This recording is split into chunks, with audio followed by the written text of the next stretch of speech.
뉴스 시작합니다. 김윤수입니다. 김영선 전 국민의힘 의원이 오늘 피의자 신분으로 검찰에 출석했습니다. 김건희 여사 공천 개입 의혹의 핵심 인물입니다. 검찰은 김영선 전 의원이 공천 대가로 명태균 씨에게 돈을 건넸는지 들여다보고 있습니다. 김영선 전 의원은 대가성 공천 의혹은 자신과 무관하다면서 오히려 마녀 사냥을 당하고 있다고 반박했습니다. 오늘의 첫 소식 이세하 기자가 보도합니다. 김영선 전 국민의힘 의원이 창원지검으로 들어섭니다. 정치자금법 위반 혐의로 피의자 조사를 받으러 온 겁니다. 김 전 의원은 조사에 앞서 1시간 가까이 자신을 둘러싼 의혹들을 해명했습니다. 2022년 재보궐선거 이후 명태균 씨 측에 건너간 9천여만 원이 공천 대가라는 강혜경 씨 주장은 사실이 아니라고 했습니다. 선거 때 강 씨에게 빌린 돈을 갚은 거라는 겁니다.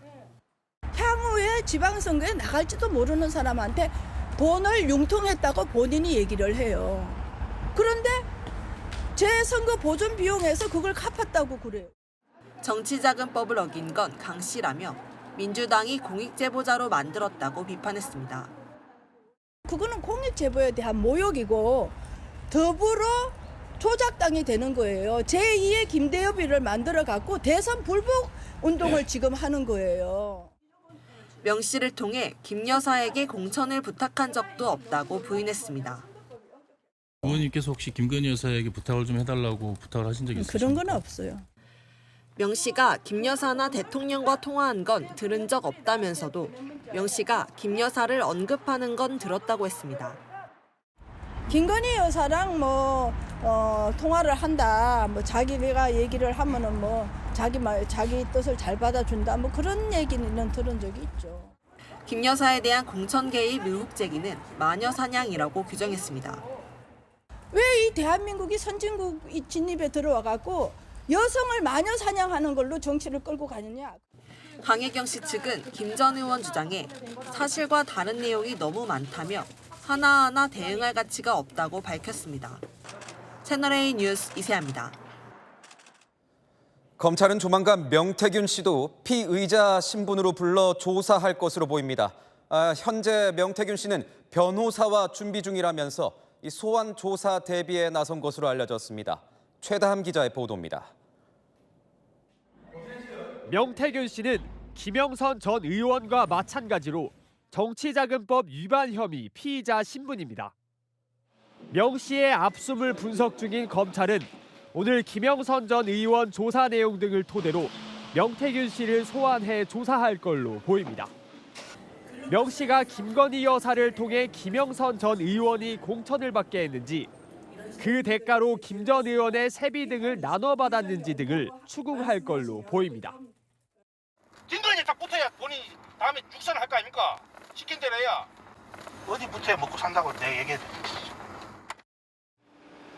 명 씨도 임박한 검찰 조사에 대비하고 있는 정황이 포착됐습니다. 명 씨는 어제 오후 자택으로 들어가면서 취재진을 향해 지금 변호사랑 준비 중이다라고 말했습니다. 손에는 서류 봉투로 보이는 물건을 들고 있었습니다. 명 씨 가족도 서울에서 무료로 해주겠다는 변호사들이 많다고 들었다며 정치자금법 관련해 전문인분들로 안다고 전했습니다. 명 씨는 윤석열 대통령과의 전화통화 녹음 파일이 공개된 뒤 언론과의 접촉을 최소화하고 있습니다. 앞서 검찰 조사를 못 믿겠다며 특검 조사를 희망하기도 했습니다. 검찰 조사는 솔직히 요새 보면 못 믿겠어요. 그러니까 나는 특검을 했으면 좋겠어요. 검찰은 정치자금법 위반 혐의 관련 조사가 우선이라는 입장입니다. 하지만 돈거래 성격을 제대로 규명하려면 대선 전 여론조사 비용의 출처는 물론 여론조사 결과에 대한 명 씨의 조작 지시 여부 등도 조사가 이뤄질 거란 관측이 나옵니다. 채널A 뉴스 최다함입니다. 한동훈 대표는 윤석열 대통령과 명태균 씨와의 통화 음성이 공개된 이후 나흘째 침묵을 이어가고 있습니다. 내일 첫 입장을 밝힐 것으로 보이는데 이건 당과 대통령실의 문제가 아니라 들끓는 민심의 문제란 점을 지적하면서 지지층 결집을 당부하는 메시지를 낼 것으로 알려졌습니다. 손인혜 기자의 단독 보도입니다. 한동훈 대표가 내일 대통령과 명태균 씨 사이 통화 녹취가 공개된 것에 대해 첫 입장을 밝힙니다. 당초 오늘 기자회견을 여는 방안도 고민해봤지만 내일 오전 당 최고위원회의에서 입장을 내놓기로 했습니다. 채널A 취재 결과 한 대표는 이번 사안과 관련해 이건 당정 문제가 아니라 들끓는 민심의 문제라는 입장을 주변에 밝힌 것으로 파악됐습니다. 내일 밝힐 입장문에도 이런 시각이 반영될 예정입니다. 여권 고위 관계자는 명태균 이슈에 대한 대통령실의 성의 있는 설명이 필요하다는 취지의 메시지가 담길 것이라고 말했습니다. 위험을 감수하고 돌다리를 건너뛰려는 그런 용기가 없이 문제가 해결되지 않죠. 지금까지의 어떤 당정관계라든가 이런 부분에 대해서 이걸로는 안 되겠다는 당원과 국민들의 어떤 전폭적인 생각을 가지고 제가 이 자리에 와 있습니다. 내일 메시지에는 최근 명태균 이슈로 불안해하는 지지층을 향한 강력한 메시지도 담길 예정입니다. 범법자에게 정권을 내주는 일은 결코 없다며 헌정 중단을 반드시 막겠다는 메시지가 유력하게 거론됩니다. 야권이 장외 집회로 조기 대선에 불을 붙이는 상황, 당 중심으로 지지층 결집도 호소합니다. 한 대표 측은 내일은 대통령이 지금까지와 다른 모습으로 변해야 한다는 메시지를 분명하게 던질 것이라고 말했습니다. 채널A 뉴스 손인혜입니다. 한동훈 대표가 침묵한 나흘 동안 대통령이 직접 시정연설을 하라는 내용을 포함한 2가지 요구사항을 용산에 보냈지만 답을 듣지 못했습니다. 한 대표는 결국 기존 친윤의 방식대로 해서는 안 된다는 걸 확인한 4일이었다는 입장을 밝힌 것으로 알려졌습니다. 조민기 기자의 단독 보도입니다. 한동훈 대표는 대통령과 명태균 사이 통화 녹취가 공개된 뒤 침묵을 지켜왔습니다. 당무 개입이라고 생각하시나요? 한 대표는 대통령실이 선제적으로 대처할 때까지 기다렸던 것으로 파악됐습니다. 여권 고위 관계자는 용산이 먼저 민심에 반응하는 조치를 취해달라, 그러면 한 대표도 서포트하겠다는 뜻을 전달했다고 밝혔습니다. 대통령실이 당의 요구에 등 떠밀리듯 나서는 것보다 선제적인 조치에 나서는 게 효과가 크다는 판단을 했다는 겁니다. 한 대표는 이와 함께 내일 있을 국회 예산안 시정연설에 대통령이 직접 참석해달라는 요구도 함께 전한 것으로 파악됐습니다. 야당의 공세에도 대통령이 직접 국회를 찾아 시정연설하는 것 자체가 변화된 모습을 보여주는 것이란 판단입니다. 하지만 답을 듣지 못했다는 게 친한계 측 설명입니다.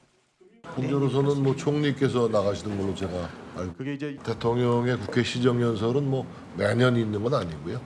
총리가 대신하는 경우도 종종 있어요. 당 고위 관계자는 법적 문제 없다느니 박절하지 못했다느니 하는 친윤계 방식으로는 설득이 안 된다는 걸 알게 해준 4일이었다는 게 한 대표 생각이라고 밝혔습니다.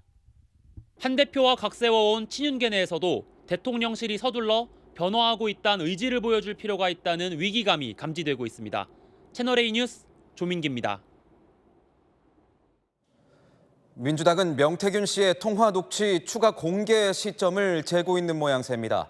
대통령 부부의 육성이 담긴 녹취가 더 있는지에 대해서 전략적 모호성을 유지하며 특검을 압박하고 있습니다. 정현주 기자입니다.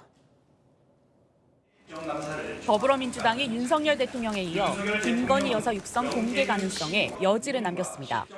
자료는 많이 있습니다. 자료는 많이 있고요.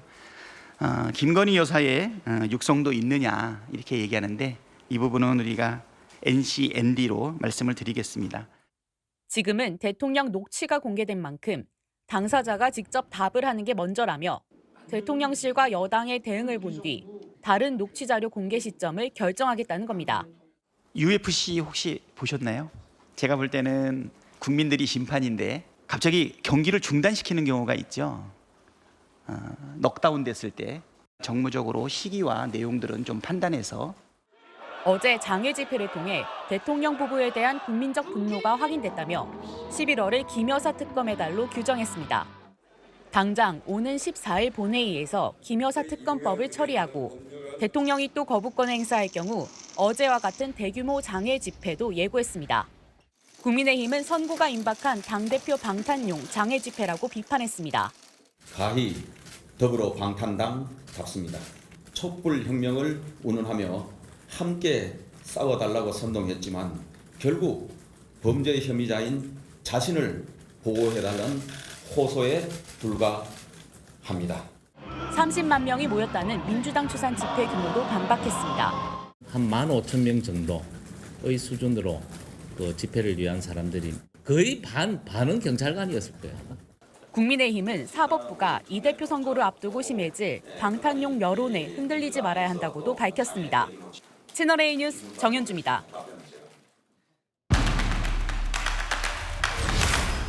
아는 기자, 정치부 홍지은 기자 나왔습니다. 자, 홍 기자.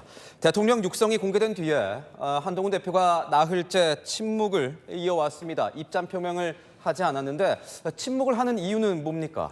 네, 그동안 대통령실 친윤계에서 한 대표에게 가장 불만이었던 지점. 하려고 하는데 왜 미리 말해서 못하게 만드냐 이런 거였거든요. 그 지적을 받아들여서 대통령실에 물밑으로 요구 사항을 전달했고 4일이란 시간 동안 답을 기다렸다는 겁니다. 내일 입장을 밝히는데요. 4일이란 시간은 참 길었다 이런 이야기를 오늘 주변에 한 것으로 취재됐습니다. 내일 발언의 수위를 가늠해보게 합니다. 그러니까 뭐 겉으로는 침묵이었지만 물밑에서는 뭔가 분주하게 움직인 거군요. 네, 주말 동안 중진들 위주로 의견을 들었고요. 여기에 친윤계 의원들 이야기도 바짝 들었다고 합니다. 취재를 해보니까요. 대통령을 설득해달라는 게 골자였다고 합니다. 대통령이 바뀌어야 하는 시점인데 본인보다 중진들이 나서는 게 효과적이었다고 생각한 겁니다. 이런 중진 의견을 용산에 전달했다는 게 한 대표 측의 설명입니다. 그래서 의원들도 좀 움직이는 겁니까? 네, 복수의 친윤 의원들은요. 대통령이 내일 시정 연설에 와야 한다며 대통령실에 건의한 걸로 파악됐고요. 여사의 외교 활동 자제까지 요청한 친윤 인사도 있던 것으로 전해졌습니다. 국정쇄신이 필요하다는 목소리도 거세지는 상황입니다. 내일 메시지도 메시지지만 자칫 이 당정 갈등은 한동훈 대표에게도 부담이지 않습니까? 네, 대통령실이 말한 방식대로 4일을 기다렸지만 달라지는 건 없었다. 이게 4일이란 시간을 정리하는 한 대표의 결론입니다. 가만히 있으면 당도 대통령실과 생각이 같다고 국민들이 여길 테니 다시 할 말을 해야 한다는 겁니다. 당 고위 관계자는요. 물밑으로 이야기를 해서 뭐가 됐는가. 이종섭, 황상무, 여야의정 등 대놓고 말해서 바뀐 건 많았다고 말했습니다. 결국 그동안 한 대표가 취해온 방식이 옳았다는 걸 다시 한번 재확인하는 시간이었단 겁니다. 대통령실은 여전히 침묵 중입니까? 네, 그제 운영위가 끝났죠. 여기서 충분히 설명이 되지 않았느냐 이렇게 말합니다. 즉 추가적인 발언은 아끼는 분위기입니다. 장고를 하는 이유는 뭡니까? 또 나름의 이유가 있지 않겠습니까? 네, 한마디로 모르기 때문입니다. 당장 사태의 전말을 아는 사람은요. 대통령과 영부인 말고 용산에는 아무도 없습니다. 대통령의 기억과 설명에 의존하는 이슈라는 겁니다. 한 여권 관계자 상황을 절반이라도 알면 답을 하겠지만 절반의 반도 모른다고 하더라라고 내부 분위기를 설명했습니다.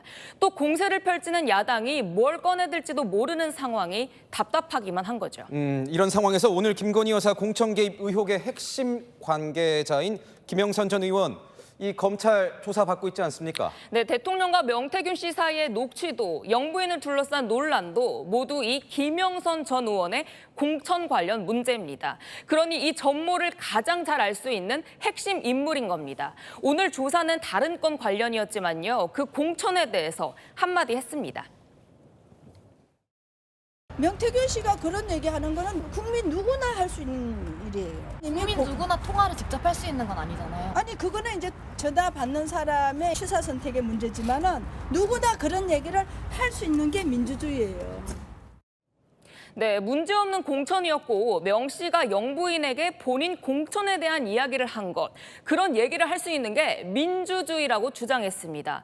여권으로서는 더 골치 아픈 등장이 되어버린 것 같습니다. 네, 지금까지 아는 기자였습니다.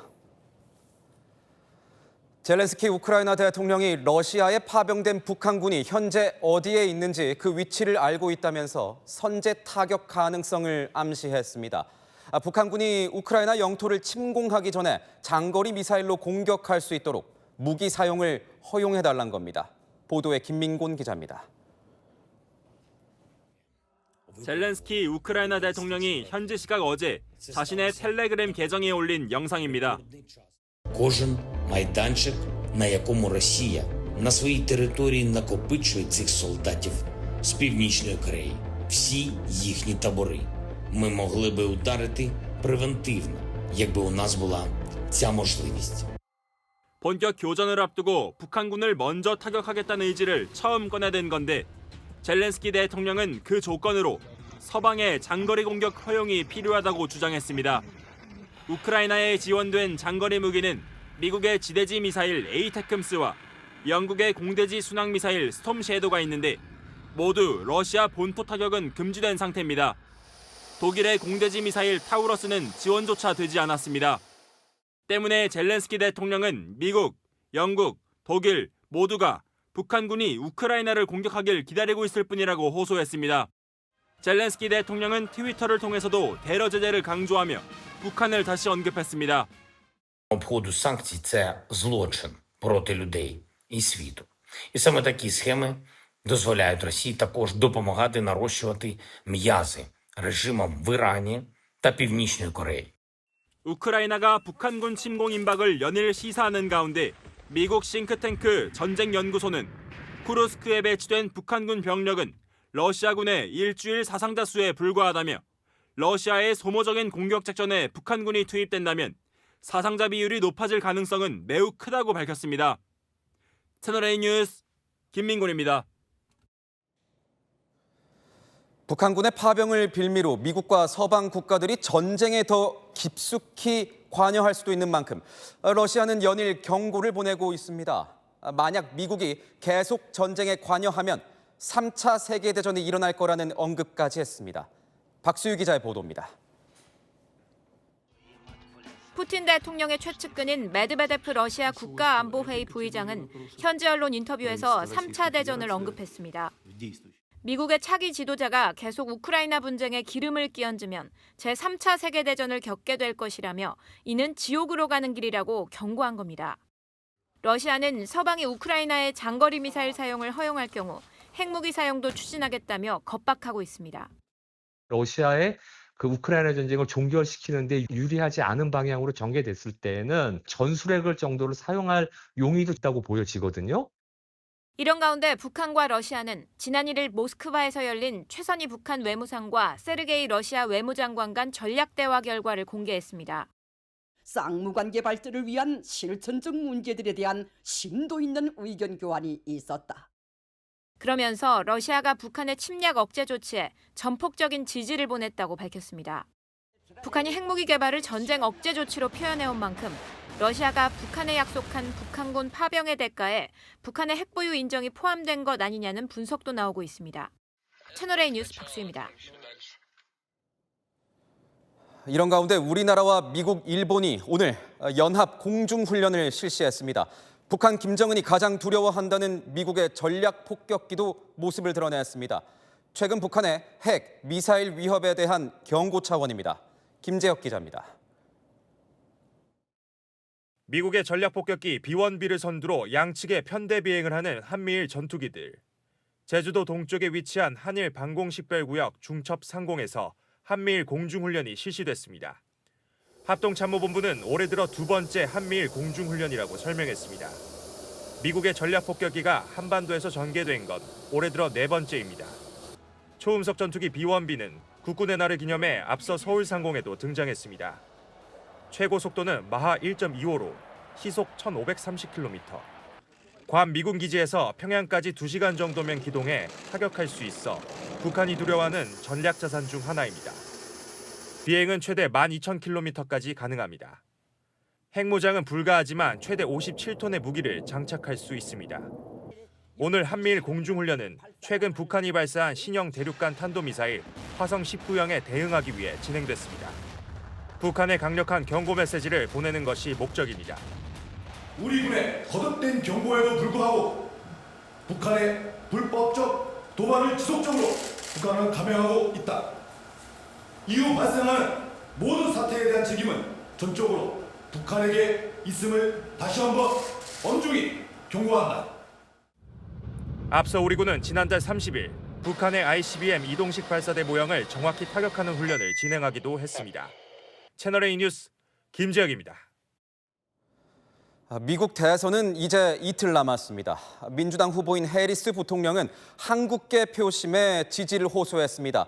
앞서 우리나라의 방위비 분담금 인상을 요구한 공화당 후보 트럼프 전 대통령과 차별화에 나섰습니다. 김지윤 기자입니다. 지난달 도널드 트럼프 미 공화당 대선 후보는 한국의 주한미군 방위비 분담금 대폭 인상을 공언했습니다. If I were there now, they'd be paying us $10 billion a year. And you know what? They'd be happy to do it. It's a money machine, South Korea. 우리 돈 약 13조 원. 2026년 우리가 내기로 한 금액의 9배 수준입니다. 카멀라 해리스 민주당 후보가 트럼프의 이런 입장을 비판했습니다. 국내 언론에 보낸 기고문에서 한국은 이미 상당한 분담금을 내고 있다며 그런데도 트럼프가 100억 달러를 요구해 우리 동맹을 폄하하고 있다고 지적했습니다.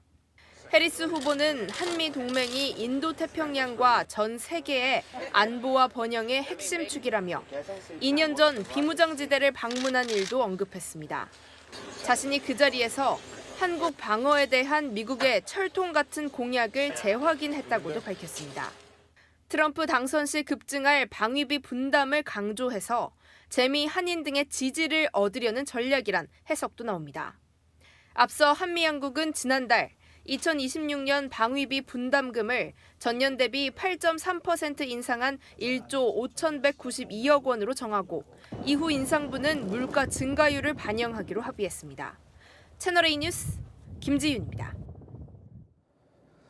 현재 해리스 후보와 트럼프 후보는 단 0.2%포인트 차, 이 초박빙 구도를 이어가고 있습니다.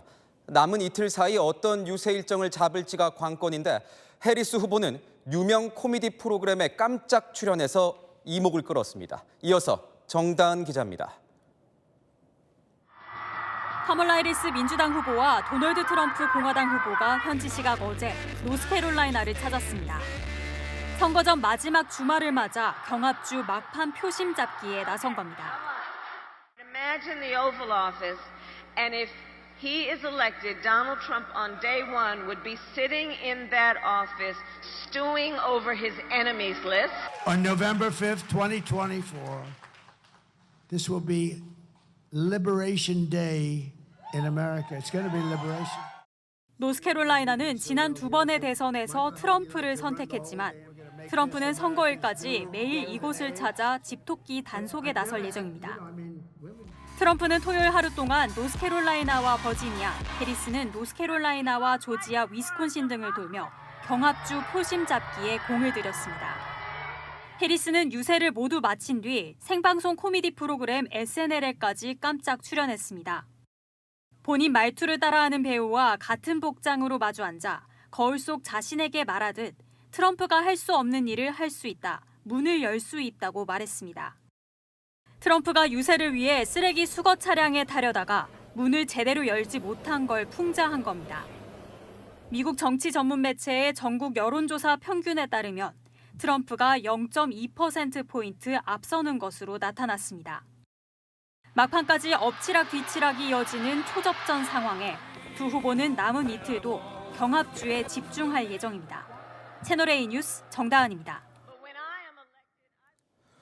어제 서울 강남 한복판에서 8중 추돌 사고를 낸 무면허 운전자가 현행범으로 체포됐습니다. 그런데 알고 보니 이 사고를 내기 전에도 아이가 탄 유모차를 밀고 가던 엄마를 치고 달아난 것으로 파악됐습니다. 송정현 기자가 취재했습니다. 흰색 승용차가 앞차를 들이받습니다. 이번엔 반대 방향으로 진행하며 다른 차와 다시 부딪힙니다. 서울 강남역 근처 도로에서 20대 여성 운전자가 8중 추돌 사고를 내는 모습입니다. 그런데 이 운전자가 추돌 사고 전 다른 교통사고로 경찰에 신고가 접수된 사실이 확인됐습니다. 약 30분 전 추돌 사고 장소에서 10km쯤 떨어진 서울 송파구 주택가. 유모차를 미는 여성 뒤로 흰색 승용차가 주차된 차들에 바짝 붙어 달립니다. 여성이 다급히 승용차를 뒤쫓아가지만 멈추지 않자 휴대전화를 꺼내 차량 뒷모습을 찍습니다. 신고를 받은 경찰이 도착했을 때는 흰색 승용차는 이미 사라진 뒤였습니다. 20대 여성은 이곳에서 유모차를 밀던 여성을 치고 그대로 달아났습니다. 팔중추돌 사고를 내기 전 이미 뺑소니 사고를 낸 겁니다. 작은 애기 유모차라서 운전자가 내려서 괜찮냐 이러고 확인하고 갔으면 될 일을 그냥 섰다가 그냥 슬금슬금하고 그냥 가버리더라고요. 영상 확인 결과 팔중 추돌 사고 차량과 같은 차량이었습니다. 운전자는 무면허 상태로 면허를 딴 기록이 없었습니다. 술이나 마약 성분이 검출되진 않았는데 신경 안정제를 먹었다고 경찰에 진술했습니다. 경찰은 이 운전자에게 특가법상 도주치상 등의 혐의를 적용해 구속영장을 신청했습니다. 채널A 뉴스 송장현입니다.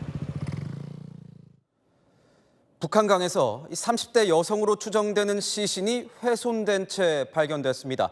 경찰은 살인 사건일 가능성이 크다고 보고 유력한 용의자를 쫓고 있습니다. 조현진 기자의 보도입니다. 경찰관들이 강 일대를 수색합니다. 파란 봉지에 담긴 무언가를 조심스레 순찰차로 옮깁니다. 북한강에서 시신 일부가 떠 있다는 112 신고가 접수된 건 어제 오후 2시 46분쯤. 경찰은 오늘 수색을 재개해 훼손된 시신 8점을 추가로 발견했습니다. 발견된 시신은 30대 초반 여성으로 추정됩니다. 경찰은 여성의 신원을 파악하는 한편 나머지 시신을 찾는 데 주력하고 있습니다. 바다 한가운데 기름띠가 200m 넘게 떠 있습니다. 화물선이 연료에 쓸 기름을 공급받다 기름 200리터가 해상에 유출된 겁니다. 해경은 함정 7척을 동원한 끝에 7시간여 만에 방제 작업을 마무리했습니다. 건물 내부에 찬 연기를 빼내는 작업이 한창입니다. 새벽 0시 9분쯤 음식점에서 시작된 불은 내부를 태운 뒤 25분 만에 꺼졌습니다. 막 올라와서 막 소방차들에서 우리에도 그랬나 하고 막 여기 신천지는 사람이 있을까봐 피해 입을까봐 난리가 났어요. 현장에서 체포된 방화범. 다름 아닌 이 식당에서 일하던 50대 남성입니다. 경찰은 범행 동기를 조사한 뒤 구속영장을 신청할 방침입니다. 공장 지붕이 폭삭 주저앉았습니다. 외부는 형체를 알아볼 수 없을 정도로 부서졌습니다. 폐수 처리 공장에서 폭발 사고가 발생한 건 어제 오후 8시쯤. 당직 근무를 서던 근로자 2명이 다쳤습니다. 가만히 있다 그냥 꽝 해가지고 그냥 정신이 없어가지고 저희도 그냥 도망쳐 나와가지고 일일이 와가지고 바로 도망갔어요. 경찰과 소방당국은 폐수 처리 작업 중 수증기가 폭발한 것으로 보고 정확한 원인을 조사 중입니다. 채널A 뉴스 조현진입니다. 11월인데도 이 반바지와 반팔 차림이 전혀 어색하지 않은 하루였습니다. 오늘 서울의 낮 최고 기온이 24도 가까이 오를 정도로 포근한 날씨를 보였습니다. 그런데 내일 비가 내리고 나면 기온이 뚝 떨어진다고 합니다. 강태현 기자입니다. 따스한 햇볕 아래 한옥마을엔 나들이 객들로 북적입니다. 상당수는 반팔티와 반바지 차림입니다. 입고 나온 외투는 손에 들었습니다. 차가운 음료와 손부채로 더위를 식혀보고 양산으로 햇볕도 막아봅니다. 아침에 옷을 고를 때 반팔을 입을까 이렇게 고민할 정도로 너무 덥습니다. 울긋불긋 물든 단풍을 보러 나온 시민들 상당수도 민소매 차림입니다. 지금이 여름인지 가을인지 헷갈릴 정도입니다. 아이들은 땀이 많으니까 반팔 입고도 많이 더워하고 얼음물 싸갖고 다니고 있거든요. 오늘 전주 낮 기온이 24.5도까지 치솟은 가운데 대전과 서울도 23도를 훌쩍 넘겼습니다. 자동 기상관측 장비로 측정된 경기 안성의 기온은 26.5도까지 올랐습니다. 남쪽에서 불어온 따뜻한 공기가 들어오면서 평년보다 높은 기온이 이어졌다는 게 기상청 설명입니다. 하지만 내일 서쪽 지방을 중심으로 5mm 안팎의 비가 내린 뒤 상황은 달라집니다. 북쪽의 찬바람이 한반도에 내려오면서 모레 서울의 아침 기온은 5도, 입동인 7일은 2도까지 떨어질 것으로 예보됐습니다. 하루 사이에 기온이 10도 이상 차이 나는 곳이 크게 나타날 것으로 보여 큰 기온 변화에 따뜻한 옷을 준비하셔서 바람도 강하게 불면서 체감 온도는 더욱 떨어지는 만큼 건강관리에 유의할 것을 당부했습니다. 채널A 뉴스 강태현입니다. 우리나라 라면이 세계인의 입맛을 사로잡고 있습니다. 오죽하면 외국 라면 업체들이 앞다퉈서 우리나라 스타일의 라면 제품을 만들고 홍보를 할 때도 한국식이란 걸 강조할 정도입니다. 보도에 권갑구 기자입니다. 인도인 여성 앞에서 불평불만을 쏟아내는 한 남성. 하지만 여성이 만든 한국 스타일의 볶음면을 먹자 인도 남성은 한국 남성으로 변합니다. 그 모습에 여성도 미소를 띱니다.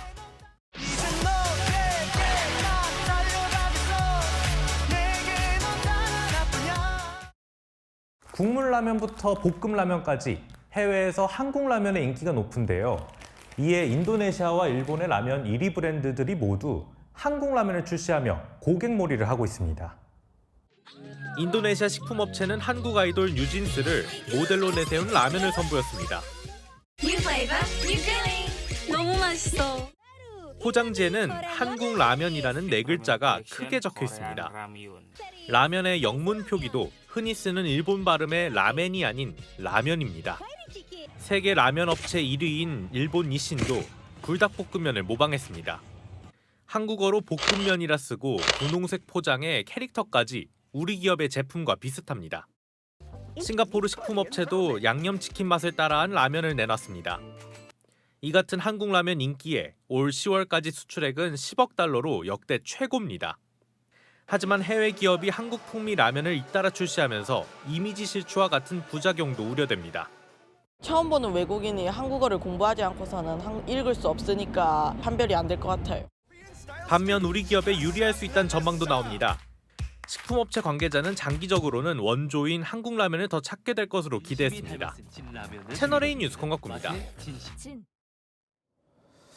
중국의 한 유명한 산, 이 정상에 있는 명물 바위가 가짜 논란에 휩싸였습니다. 알고 보니 속이 텅 빈 인공 구조물이었던 건데 그동안 이 바위를 자랑스럽게 여겼던 현지인들은 배신감을 토로하고 있습니다. 베이징 이윤상 특파원이 전합니다. 중국 남부 선전시에서 가장 높은 산인 우통산. 해발 944m 꼭대기에는 커다란 바위가 놓여 있습니다. 등산객들이 정상에 오른 기념으로 인증사진을 찍는 유명 바위입니다.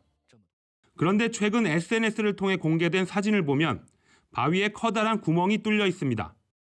텅 빈 바위 안에는 벽돌로 세운 기둥과 쇠파이프가 보입니다. 바위 주변엔 작업을 하는 걸로 보이는 사람들의 모습도 보입니다.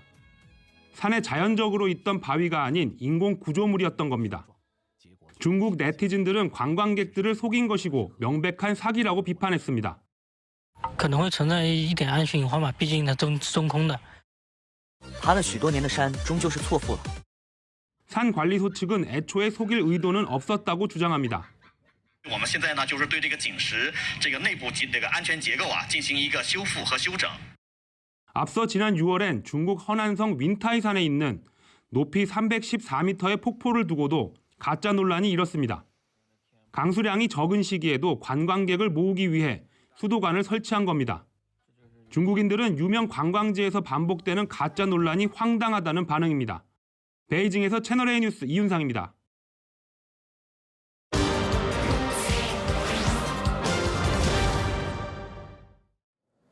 로봇 청소기는 어느새 이 가전업계 필수 아이템이 되었습니다. 그런데 이 로봇 청소기가 여러분의 일상을 감시하고 도청까지 하고 있다면 어떨 것 같으십니까? 일부 제품들의 취약한 보안 문제가 도마에 올랐습니다. 세계를 보다 서주희 기자입니다. 싱크대에 기대 커피를 마시는 남성. 뒤편으로 남성이 있는 사무실 내부가 훤히 보입니다. 해킹된 로봇 청소기를 통해 원격으로 보이는 모습입니다.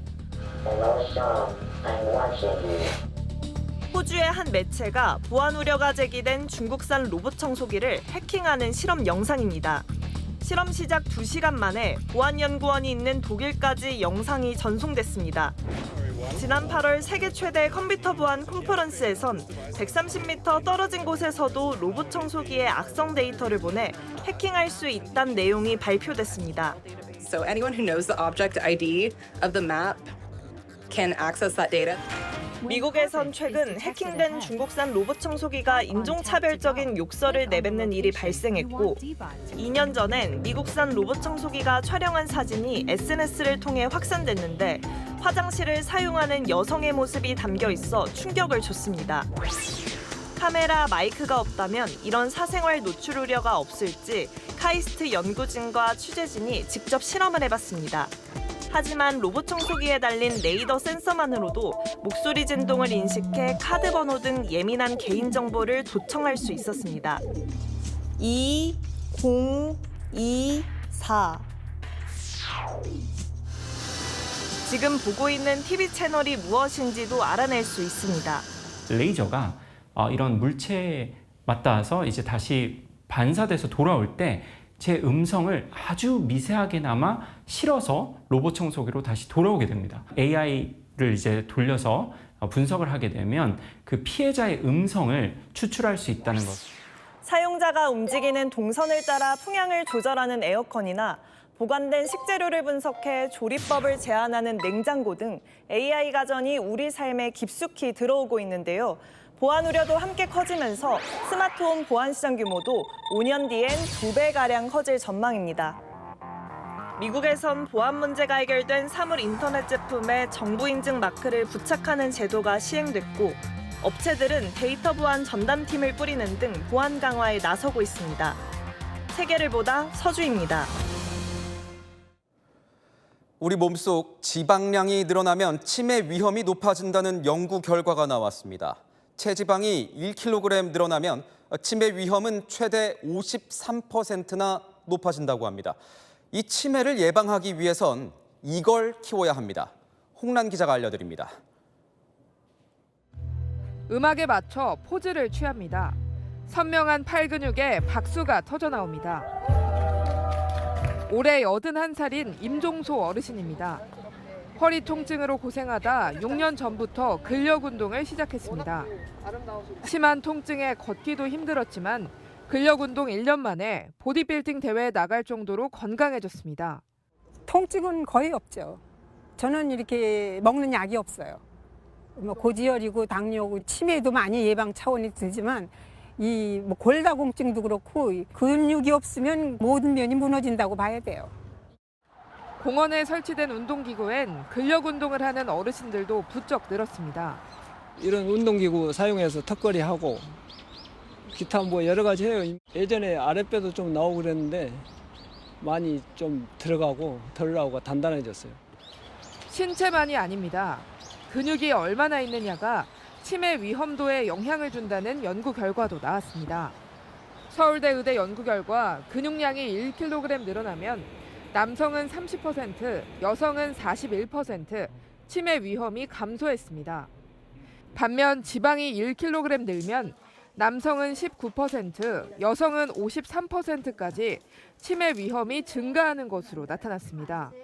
지방이 늘면은 결국은 인지 기능에도 안 좋고 치매 위험도도 올라가는 이제 어르신 같은 경우는 근육을 키우고 체지방을 줄이는 거에 초점을 맞추시는 게 훨씬 좋습니다. 단순한 체중 감량보다 근육량을 늘리고 지방량을 줄이는 관리가 치매 위험을 낮추는 데 중요하다는 설명입니다. 채널A 뉴스 홍란입니다. 대기업 회장까지 직접 나서서 챙기는 이 온라인 게임이 있습니다. 리그 오브 레전드, 롤이라는 게임인데 그 경기가 어찌나 치열한지 월드컵이나 다름없다는 의미에서 롤드컵으로도 불리고 유명한 게이머는 연봉이 수십억 원을 우습게 넘습니다. 오늘 롤드컵 결승전에서 우리나라와 중국팀이 맞붙었는데 과연 누가 웃었을까요? 임종민 기자가 보도합니다. 승부가 결정되자 서로 부둥켜 안으며 포효하는 선수들. 경기장을 빼곡히 채운 관중들의 환호를 받으며 트로피를 번쩍 들어올립니다. 총 상금 30억 원에 달하는 세계 최대 규모 e스포츠 대회. 롤드컵 결승전에서 우승을 거머쥔 겁니다. 대한민국의 T1이 강팀인 중국의 BLG와 치열한 접전을 펼친 끝에 세트 스코어 3대2로 꺾었습니다. 결승전 MVP를 수상한 페이커 이상혁 선수는 대회 통산 5회 우승이라는 대기록을 썼습니다. 네, 우승을 할 수 있게 돼서 정말 너무 기쁘고 또 여러분들 앞에서 이렇게 우승할 수 있어서 너무 좋고요. 10년이 넘도록 세계 최정상의 자리를 지키고 있는 페이커 이상혁 선수. 순간적인 반응 속도가 중요해 선수 수명이 짧은 e스포츠에선 이례적인 롱런입니다. 연봉은 약 100억 원, 대회 상금만 누적 25억 원이 넘을 것으로 추정됩니다. 팬분들이 또 저를 보고 전무후무한 기록에 구단 모기업인 SK그룹도 최태원 회장 명의로 선수단에 축전을 전했습니다. 한국과 중국의 간판 선수들이 맞붙었던 결승전. 이날 동시 시청자 수는 롤드컵 역사상 가장 많은 655만 명 이상을 기록했습니다. 채널A 뉴스 임종민입니다. 한낮에는 살짝 덥다 싶을 만큼 따뜻한 가을 날씨였습니다. 늦은 밤부터는 비 소식이 있는데요. 중부부터 시작돼 밤사이 점차 전국으로 확산됩니다.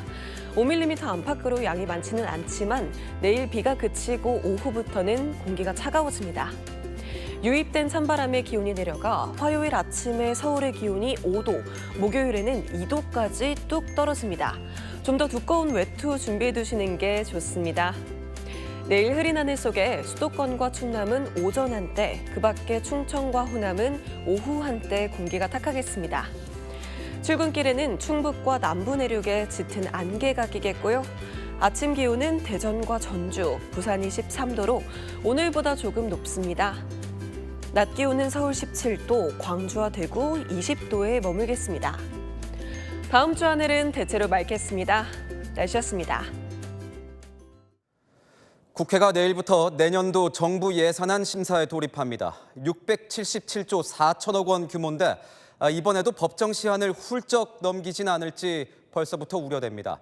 여야가 정쟁을 핑계 삼아서 나라 살림을 내팽개치는 일이 없길 바랍니다. 마침표 찍겠습니다. 국민만을 위한 예산안. 뉴스에이 마칩니다. 고맙습니다.